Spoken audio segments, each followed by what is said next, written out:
ಶುಭೋದಯ, ನಮಸ್ಕಾರ, welcome to Yoyo Kannada. ಬನ್ನೀಗ ನೋಡೋಣ ಕರುನಾಡಿನ ಪ್ರಮುಖ 5 ಬ್ರೇಕಿಂಗ್ ನ್ಯೂಸ್ಗಳು.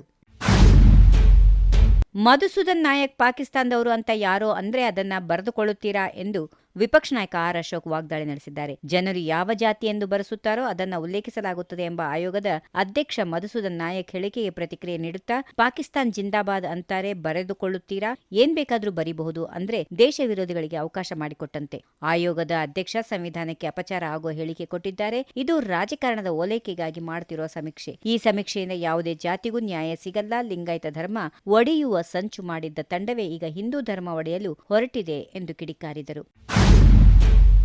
ಸಿಎಂ ಸಿದ್ದರಾಮಯ್ಯ ಅವರು ಜನಗಣತಿ ಹೆಸರಿನಲ್ಲಿ ಹಿಂದೂ ಧರ್ಮವನ್ನ ಒಡೆಯುವ ಕೆಲಸ ಮಾಡುತ್ತಿದ್ದಾರೆಂದು ಬಿಜೆಪಿ ರಾಜ್ಯಾಧ್ಯಕ್ಷ ಬಿವೈ ವಿಜೇಂದ್ರ ಅವರು ಆರೋಪಿಸಿದ್ದಾರೆ. ಈ ರಾಜ್ಯದ ಮುಖ್ಯಮಂತ್ರಿ ಸಿದ್ದರಾಮಯ್ಯ ಅವರಿಗೆ ಯಾಕೆ ಇಂಥ ದುರ್ಬುದ್ಧಿ ಬಂದಿದೆಯೋ, ಯಾಕೆ ಇಂಥ ವಿಕೃತ ಮನಸ್ಸಿನಿಂದ ಇವತ್ತು ರಾಜ್ಯವನ್ನ ಒಡೆಯುವಂತ ಕೆಲಸಕ್ಕೆ ಕೈ ಹಾಕಿದ್ದಾರೋ ಎಂದು ರಾಜ್ಯದ ಜನತೆ ಇವತ್ತು ಮಾತನಾಡಿಕೊಳ್ಳುತ್ತಿದ್ದಾರೆ ಎಂದು ಟಾಂಗ್ ನೀಡಿದ್ದಾರೆ.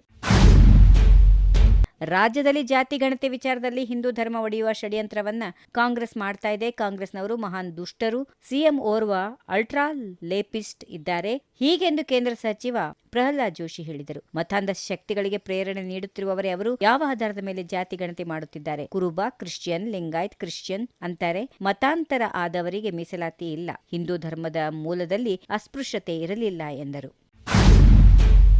ಭೂಮಿ ಯಾರನ್ನೂ ಹೊರ ತಳ್ಳಲ್ಲ, ಮನುಷ್ಯ ಮಾತ್ರ ಗಡಿ ಹಾಕುತ್ತಾನೆ. ಇದನ್ನು ನಾವೇ ಅಳಿಸಬೇಕು. ಆಸ್ತಿಗಳಿಂದಲ್ಲ, ಅಕ್ಷರಗಳಿಂದ ನಾವು ಗೆಲ್ಲಬೇಕು ಅಂತ ಹಿರಿಯ ಸಾಹಿತಿ ಭಾನು ಮುಷ್ತಾಕ್ ಅವರು ಕರೆ ನೀಡಿದ್ದಾರೆ. ಮೈಸೂರು ದಸರಾ ಉದ್ಘಾಟಿಸಿ ಮಾತಾಡಿದ ಭಾನು ಮುಷ್ತಾಕ್, ದಸರಾ ಉತ್ಸವದ ಉದ್ಘಾಟನೆಯನ್ನ ತಾಯಿ ಚಾಮುಂಡೇಶ್ವರಿಯ ಕೃಪಾಶೀರ್ವಾದದಿಂದ ಮಾಡಿದ್ದೇವೆ. ನನ್ನ ಆಪ್ತ ಗೆಳತಿ ಚಾಮುಂಡಿ ಬೆಟ್ಟಕ್ಕೆ ಕರೆದುಕೊಂಡು ಹೋಗುತ್ತೇನೆ ಎಂದು ಹೇಳಿದ್ದರು. ಆದರೆ ತಾಯಿ ಚಾಮುಂಡೇಶ್ವರಿ ನನ್ನ ಈ ರೀತಿ ಕರೆಸಿಕೊಳ್ಳುತ್ತಿದ್ದಾಳೆ. ಒಂದಷ್ಟು ವಿರೋಧಗಳು ವ್ಯಕ್ತವಾದರೂ ನನ್ನನ್ನು ತಾಯಿ ಕರೆಸಿಕೊಂಡಿದ್ದಾಳೆ. ತಾಯಿ ಚಾಮುಂಡೇಶ್ವರಿಯ ಕೃಪೆಯ ನೆರಳಿನಲ್ಲಿ ನಾನು ನಿಮ್ಮೆದುರು ನಿಂತಿದ್ದೇನೆ ಎಂದರು.